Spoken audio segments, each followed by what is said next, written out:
Bonjour YouTube, bonjour à toutes et à tous, j'espère que vous allez bien. Bienvenue dans ce nouvel épisode de Les News du samedi. Les News du samedi, le petit résumé de la semaine que vous n'avez pas vu, que vous n'avez pas entendu, que vous n'avez pas forcément eu le temps de checker. Mais les News du samedi, tous les samedis à 14 heures, nous sommes là pour vous expliquer ce qui s'est passé pendant la semaine. Alors, les news du samedi d'abord, on va commencer par Overwatch. Eh bien, c'est triste, c'est dommage, c'est vraiment le cœur lourd que je vous annonce que sur Overwatch, Paris Eternal ne sera pas au playoff. Malheureusement, malgré leur dernière victoire contre les Washington Justice, qui s'est soldée par un 3-1, ils n'ont pas gagné assez de points, assez de maps pour pouvoir être considérés comme finalistes pour entrer dans les playoffs. Bon, c'est malheureux, mais bon, c'est le jeu, c'est malheureux, mais on ne peut pas passer outre le règlement. Nous avons malheureusement pas réussi à avoir assez de points pour les playoffs. Bon, ce sera pour l'année prochaine. On essaiera de soutenir notre équipe française, nos Paris Eternal, et faire en sorte que ils puissent revenir dans la compétition l'année prochaine. On verra peut-être que des modifications de personnel, de personnages, de joueurs, ou voire même de nouvelles stratégies. Parce que c'est vrai qu'on a senti quelques désagréments dans l'équipe, mais enfin pas des désagréments. Il y a eu des erreurs, il y a eu des problèmes. Bon, après, c'est normal qu'il y ait des problèmes si on n'a pas réussi à gagner, c'est qu'il y a forcément eu des erreurs et que l'adversaire, eux, ils ont pu jouer partie de nos erreurs. Donc, on soutient totalement notre équipe française, et on attend l'année prochaine pour voir s'ils s'amélioreront. De toute façon, on est de tout cœur avec eux, on sait qu'ils s'amélioreront, mais en tout cas, cette année, ce sera pas pour eux les playoffs. Suite Fnatic, League of Legends, Fnatic a fait une remontée incroyable. Sur League of Legends, ils étaient partis sur une mauvaise passe, ils étaient vraiment dans des plus grosses défaites. Je crois qu'ils sont arrivés à faire un 2 victoires, 7 défaites.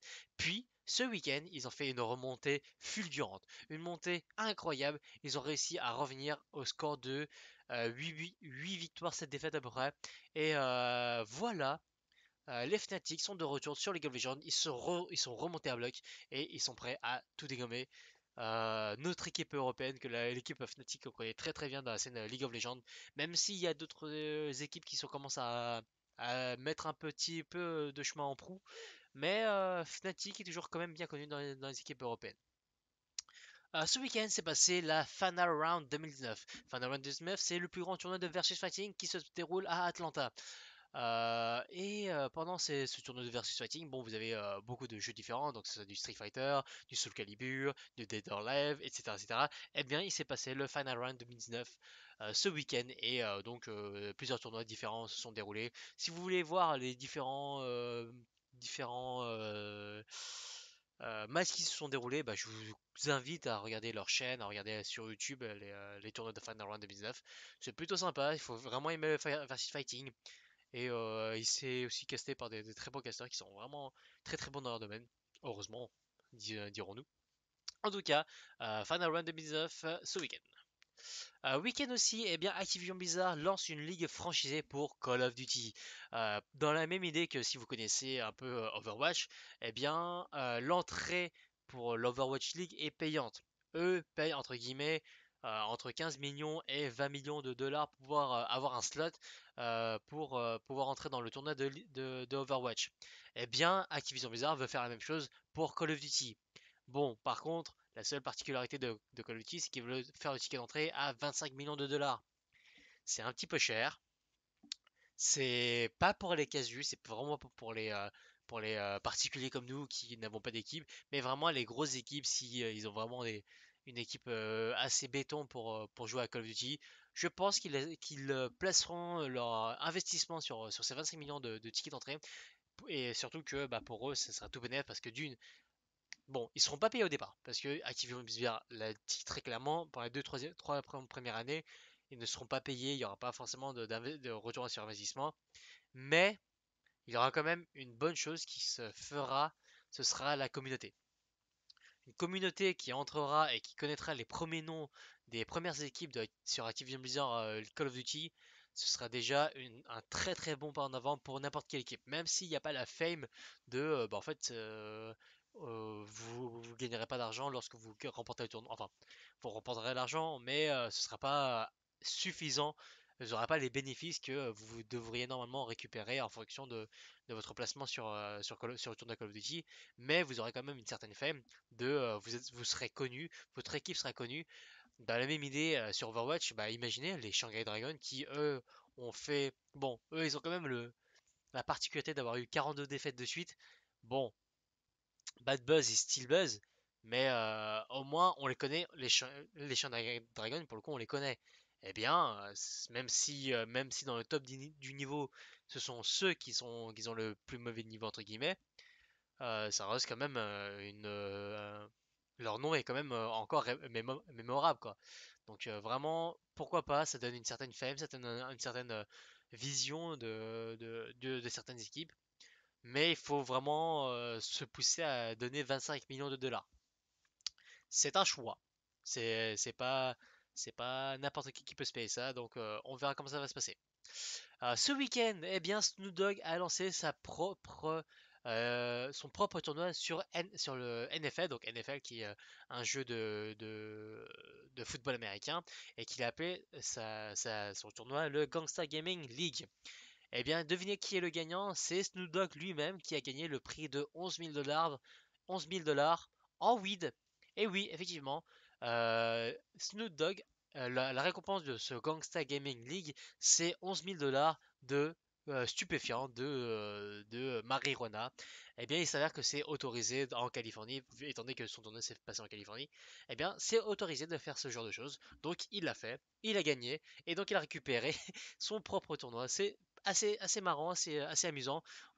Bon, on savait très bien que le tournoi était un peu bizarre, un peu biaisé dans l'idée que bon ouais, c'est un tournoi très de niche, donc NFL dont peu de gens jouent réellement à NFL, en tout cas en France. Et déjà, c'est un tournoi qui était assez local chez eux, entre ses amis et lui. C'était vraiment un petit tournoi et en plus bon bah la récompense c'est lui qui l'a payé lui-même et il s'avère qu'il est très bon au jeu et qu'il a gagné ou peut-être qu'il s'est passé des manigances pour faire en sorte que les gens le laissent gagner. Bon, on sait pas ce qui s'est passé mais en tout cas, il a remporté son propre tournoi de NFL qui est la récompense de 11 000 dollars en weed. GG à Snoop Dogg, pourquoi pas. Lundi, l'annonce, le leak d'un nouveau PSVR qui serait sans fil. Et oui, pour tous ceux qui utiliseraient tout ce qui est Oculus Rift, HTC Vive, etc. Bon, pour certains, certains sont meilleurs que d'autres, mais il s'avère que dans beaucoup d'entre eux, il y a eu un souci qui est assez récurrent dans dans les écrans VR, c'est que le fil peut être dérangeant lorsque l'on est en train de jouer. Quand vous faites un déplacement à droite, à gauche et que vous faites un demi-tour, et bien vous avez un fil derrière vous qui pourrait vous poser problème, qui pourrait vous faire tomber, et ça c'est très chiant. Et bien PSVR a eu l'idée de faire un nouvel écran VR, mais cela sans fil. Bon, cela va avec toujours les mêmes soucis que le sans fil, c'est qu'il y a une certaine autonomie. On ne sait pas combien d'autonomie va durer le PSVR, on ne sait pas combien de qualité. En fait, sans le filaire, il y aura peut-être une qualité, une certaine latence, une certaine qualité en moins. On ne sait pas comment ça va se passer, mais en tout cas, quoi qu'il en soit, il y a eu un leak de ce nouveau PSVR et on attend dans les prochains jours, dans les prochaines semaines, dans les prochains mois, à savoir quelle sera l'annonce de ce nouveau PSVR, quelles seront ses particularités, quelles seront ses caractéristiques. Mais tout ça, au moins, on sait qu'ils sont dans l'idée de faire ce genre de choses. Donc pourquoi pas. Mardi, la sortie enfin de la saison 1 d'Apex Legends Frontières Sauvages. La saison 1 de Apex Legends, bon, pour tous ceux qui jouent à Apex Legends, bon, vous savez déjà que la saison 1 est ouverte. Et pour ceux qui ne le savaient pas, bah voilà, depuis mardi soir 20h, vous avez eu le droit de toucher à la saison 1 de Apex Legends. Bon, à savoir que on a vu les récompenses de la saison 1. Excusez-moi de vous dire, mais les récompenses ne sont pas fameux, hein. Donc, moi personnellement, je suis pas forcément hypé par Apex Legends. J'aimais bien le jeu était très bon au début, le gameplay était vraiment sympa. Malheureusement, la suite n'est pas vraiment très intéressante, donc je ne pourrais pas. Personnellement, moi, je ne continuerai sûrement pas Apex Legends. même si un jour il commence à faire un vrai Battle Pass avec des vraies choses, des vrais défis, ou peut-être des choses qui peuvent être ultra intéressantes, pourquoi pas, ça peut être ultra intéressant, mais pour cette première saison, c'est un peu difficile, déjà que de base, la première saison, ils ont mis beaucoup de temps avant de la lancer, très très dommage, vraiment un début qui ne commence pas très très bien, mais bon, le jeu reste bon, l'idée reste bonne, bah, on verra dans la suite des événements. Peut-être que la saison 2 sera beaucoup mieux. Et bon, à savoir que d'ailleurs, il y a la sortie de ce nouveau perso qui s'appelle Octane.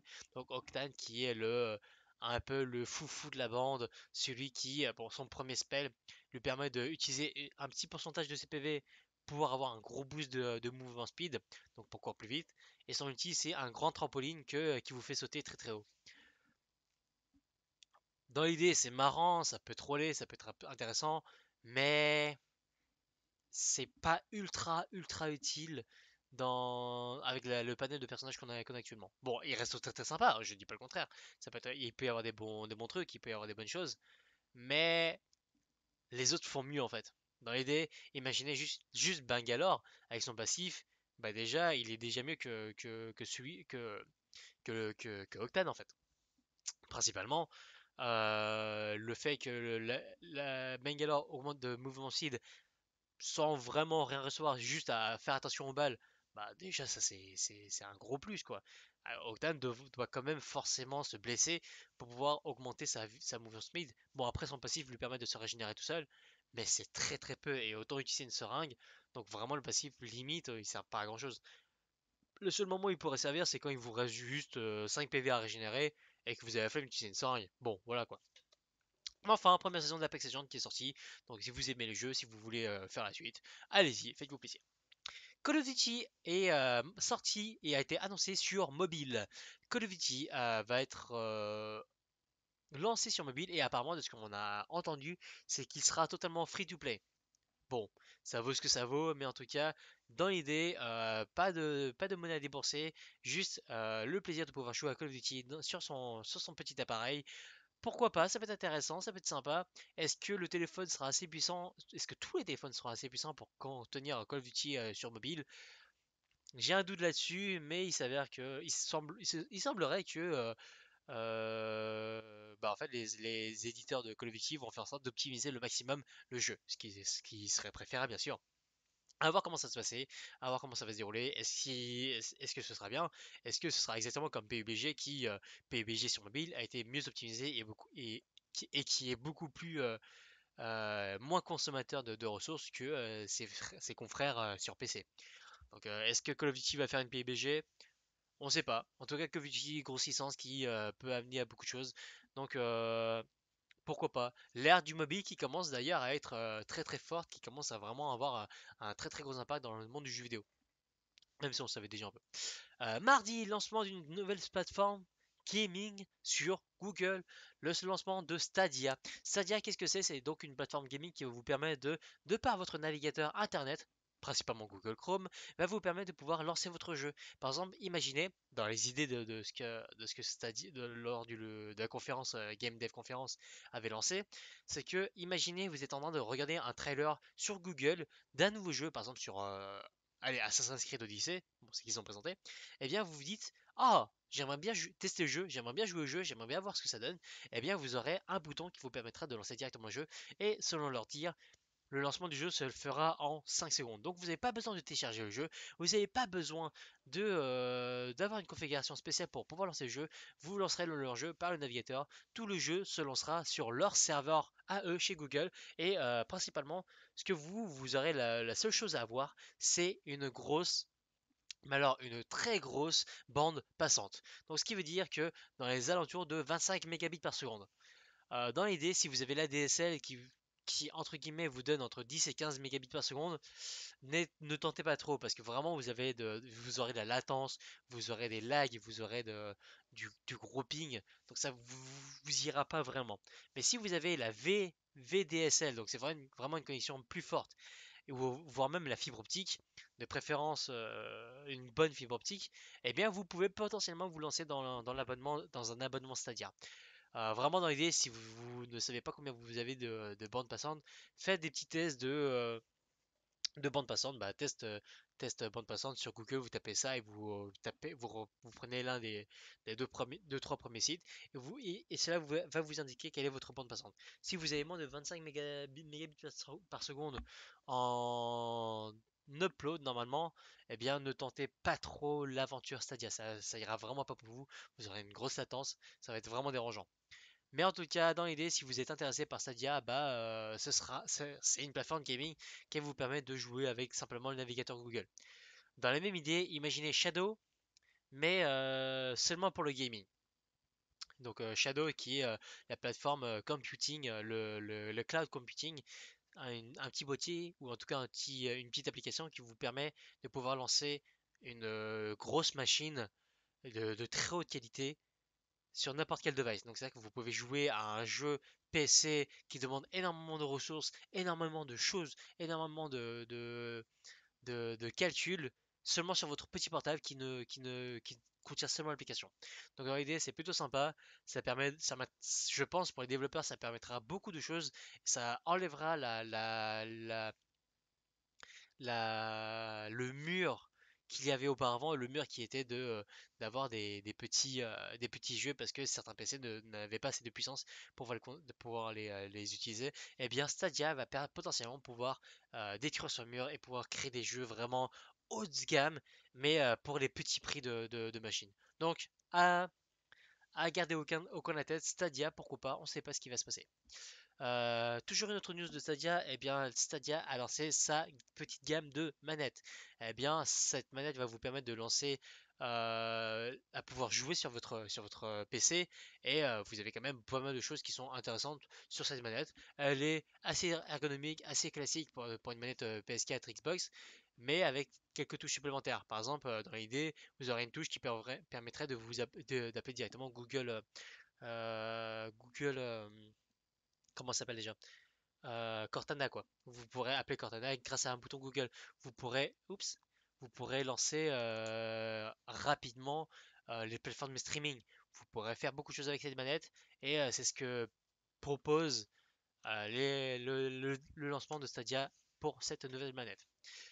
Pour la suite, bon, vous avez vu malheureusement, c'est la sortie, enfin le trailer d'un nouveau Oddworld. Oddworld qui est un très très ancien jeu, un peu le déclencheur de tous les jeux plateforme side-scrolling.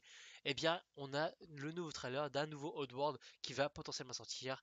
euh, Pas tout de suite, vraiment pas tout de suite, mais en tout cas, on sait qu'il va y en avoir un, donc c'est cool, c'est sympa, c'est sympathique. Pour tous ceux qui ont aimé Oddworld, eh bien, ça fait un petit peu retour à l'ancien monde, un peu de nostalgie. Pourquoi pas, ça peut être sympa.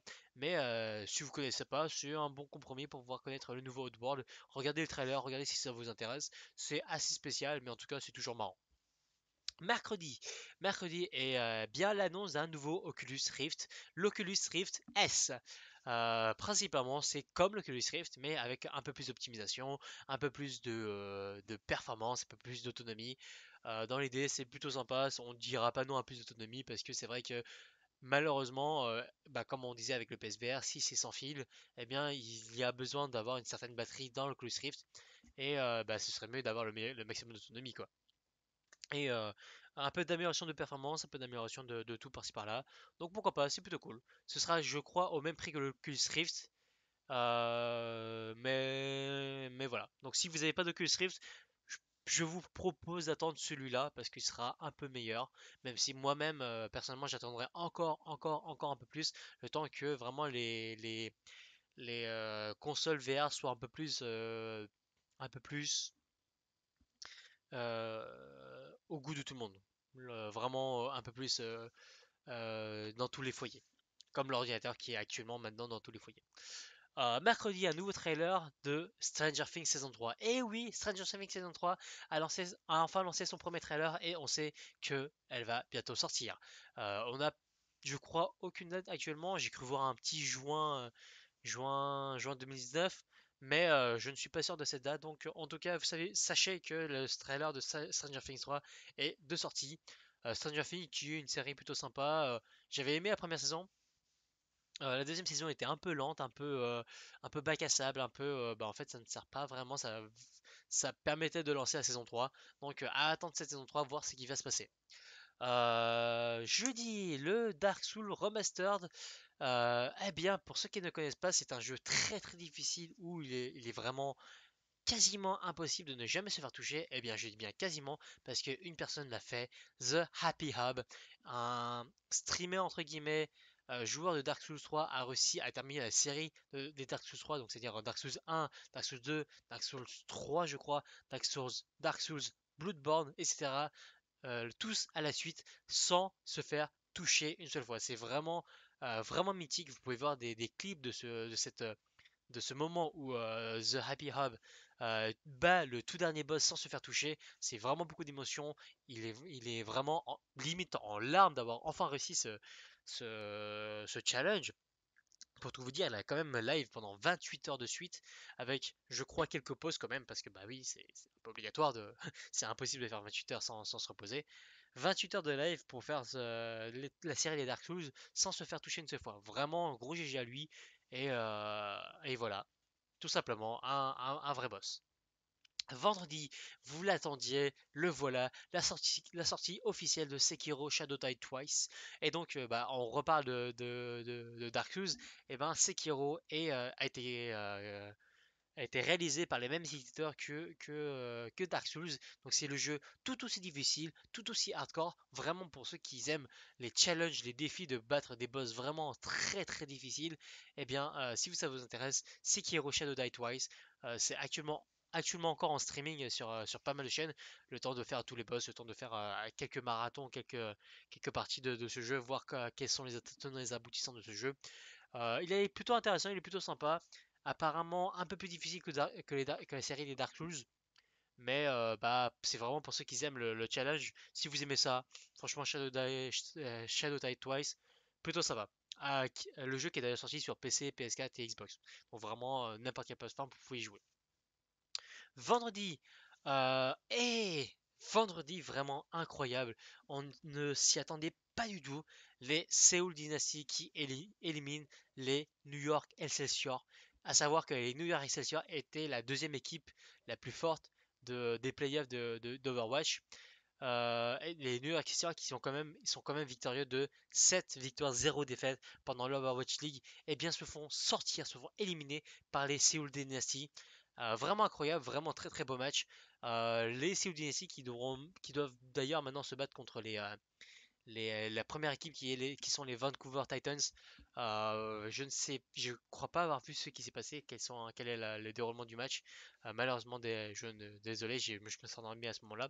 Mais en tout cas, première chose qui est la plus importante, c'est que Seoul Dynasty, l'équipe septième équipe du classement, je crois, des playoffs, a réussi à sortir les New York Excelsior. Eh bien, ça si c'est pas mythique, c'est vraiment incroyable.